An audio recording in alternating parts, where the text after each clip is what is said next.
Être victime de pervers narcissiques, c'est avoir le choix. Vous voulez savoir ce que j'entends par cela et quelles en sont les bonalités? Alors restez scotchés et suivez cette vidéo jusqu'au bout. Je suis Marie-Èvo Diakono, je suis un médecin passionné de sciences humaines. Je suis coach en liberté émotionnelle, experte en perversion narcissique et j'accompagne les femmes à se sortir des relations toxiques. Toute victime de pervers narcissique, malgré les apparences, a toujours le choix. Elle a au moins deux options devant elle. Mais avant d'entrer dans ce sujet, si vous êtes nouveau ou si vous n'êtes pas encore abonné à la chaîne, alors cliquez sur le bouton d'abonnement, abonnez-vous, cliquez sur la petite cloche pour être notifié en temps réel de toutes nouvelles vidéos que je publierai. Mais surtout, donnez un petit pouce, partagez la vidéo, faites connaître. Le pervers narcissique, quand il se met en relation avec une victime, s'assure que cette dernière n'ait pas d'option. Du moins, il s'assure que cette dernière ait l'illusion qu'elle n'a pas d'option. Et pour ça, je vais vous prendre une image. Vous voyez, quelqu'un avait fait une expérience dans un laboratoire et il avait mis des poissons dans un aquarium et il avait placé au milieu de l'aquarium, en fait, un, un miroir.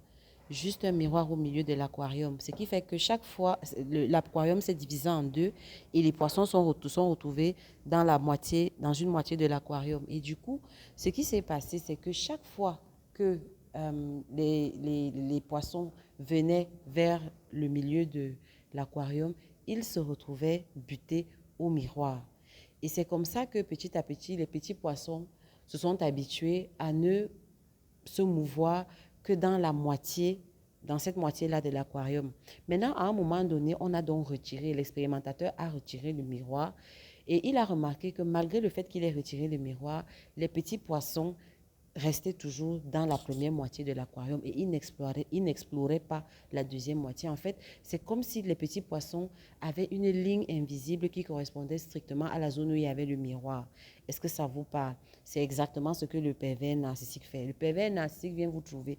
Il sait que vous avez 1000 fois plus de potentiel que lui, que vous êtes 1000 fois plus brillante et intelligente que lui. Bref, il sait que votre étoile brille, rayonne et que vous êtes appelé à avoir un avenir radieux. Vous comprenez? Ce qu'il va faire, c'est que par ses mauvais traitements, par ses abus, il va placer un miroir. Il va vous donner l'illusion de penser, de croire que vous ne pourrez pas aller plus loin que lui. Il va tracer une limite à votre vie. Il va placer un miroir devant vous. Et vous aurez l'impression justement que vos souffrances, ce qui va vous maintenir dans la moitié de cet aquarium, quand je reviens à l'image, c'est que le souvenir des douleurs passées, le souvenir des souffrances passées, le souvenir des abus. C'est pour cela que vous allez remarquer que très vite, quand le pervers narcissique commence à mettre en place ses abus, il augmente très vite l'intensité des abus, des agressions, de la violence psychologique, de la violence verbale, voire physique. Avec le temps, ça augmente en intensité parce qu'il est en train de mettre en place son miroir, parce qu'il est hors de question que vous ayez même l'idée de penser qu'au-delà de cette ligne, il puisse avoir quelque chose. Vous comprenez? C'est un peu comme, vous savez, Magellan qui a fait le tour du monde, ou alors Christophe Colomb. Hein, à leur époque, on regardait justement à l'horizon, on se disait que non, à l'horizon de la mer, là, il n'y a plus rien. Il n'y a plus aucune terre, il n'y a plus aucun horizon. Mais il y a eu quelqu'un comme Christophe Colomb, il y a eu quelqu'un comme Magellan qui a eu l'idée de penser, qui a eu l'audace de penser que non, au-delà de cet horizon-là, il y a de nouvelles terres. Je veux explorer. Et ils l'ont fait et ils ont découvert de nouvelles terres.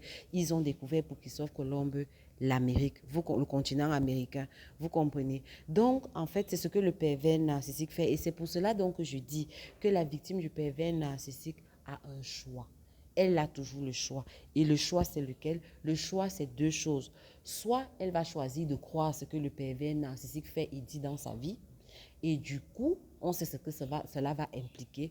Soit elle choisit de ne pas croire à sa mémoire, à ce que le pervers narcissique lui dit, et elle choisit justement d'explorer d'autres horizons dans sa vie et justement de traverser la ligne invisible que le pervers narcissique a essayé de placer dans sa tête, parce qu'il la place dans votre tête, et d'explorer de nouveaux horizons et d'explorer en l'occurrence la deuxième moitié de l'aquarium. Je ne sais pas si vous comprenez.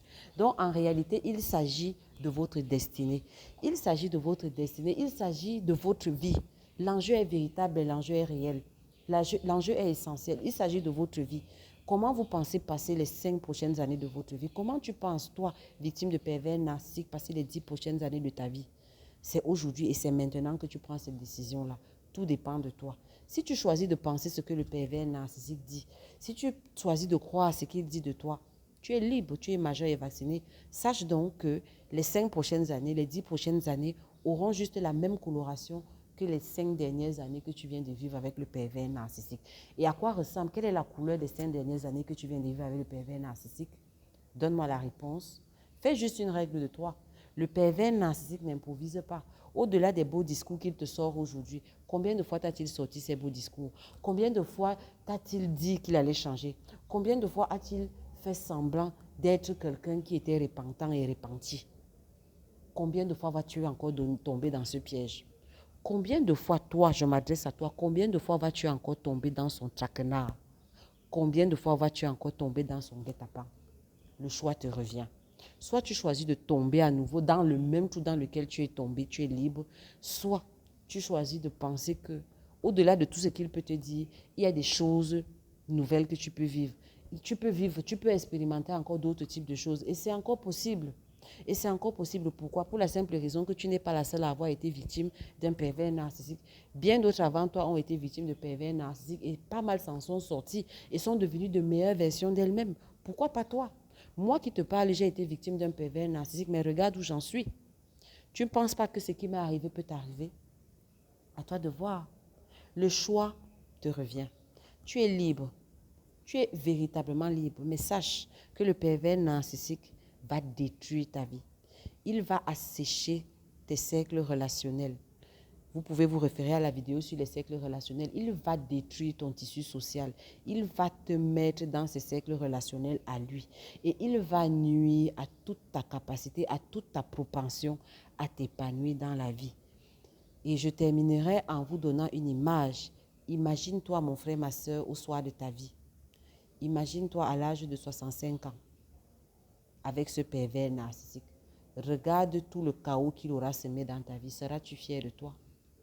Imagine le regard de tes enfants sur toi. C'est avec cette image que je vous laisse. Je suis Marie et vous dis à quoi nous on se retrouve pour une prochaine vidéo. Si cette vidéo vous parle, cliquez sur le bouton d'abonnement. Si vous n'êtes pas encore abonné, cliquez sur la cloche pour être notifié et donnez-moi un petit pouce. Ciao, que Dieu vous bénisse. Bye.